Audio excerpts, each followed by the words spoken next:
The KrankingKART, one of our most popular jump starters. This particular model features 12 volt and 24 volt starting in one unit.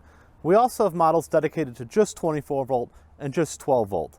Some popular uses for our cart include trucks, buses, military, agriculture, the marine industry, and also any dealers or distributors that might have vehicles sitting around. It's a quick, fast, easy way to jumpstart any dead battery. All of our jump starters share these four main features: a control panel, activation cable, positive cable, and negative cable.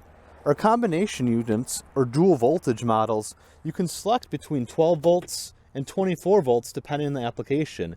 To do this, simply insert the connector into the desired voltage and you are ready to start. This is the off storage switch. It has three positions: momentary, a center off, and on to the right. The center position is the off for when the jump starter is not being used or is being stored.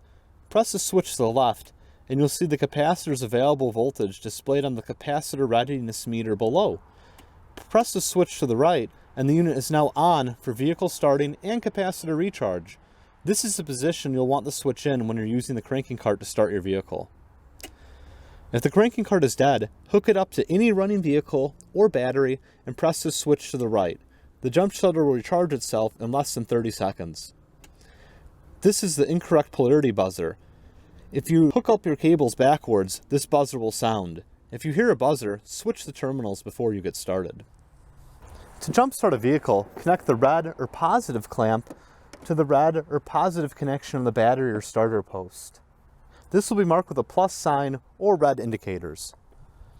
Then connect the negative battery clamp to the negative battery terminal or starter post. This will be marked with a minus sign or black indicators. It is vital that good, clean, firm connections are made with the battery clamps.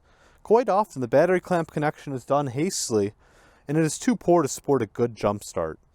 Once your cable clamp connections are made, press the off storage switch to the right. Remember, the unit has a lot of power but not a lot of energy, so execute the engine start event as soon as possible after the unit is turned on. If the unit is powering lights, fans, and other electronics before the engine start attempt is made, then we've already lost a lot of power and the jump start performance will be impeded. The activation cable is what starts the KrankingKART and initializes it. To start the vehicle, press the button and then immediately crank over and start. Once the vehicle is started, leave the button pushed in and the cart will recharge itself right from the vehicle you just started. The voltage will start to rise, and when the voltage stops rising, your cart is fully charged.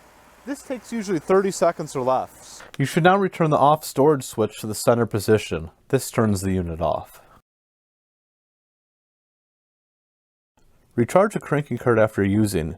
It never needs to be plugged into an AC power source. Just recharge it immediately after you've used it, and it will store the charge until the next time you need it. The KrankingKART lasts virtually forever.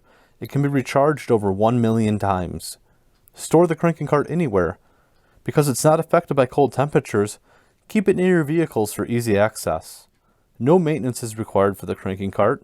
The KrankingKART provides over 3,000 amps of cranking power, so you'll always have enough power to start any 12 volt and 24 volt vehicle, no matter how dead it is.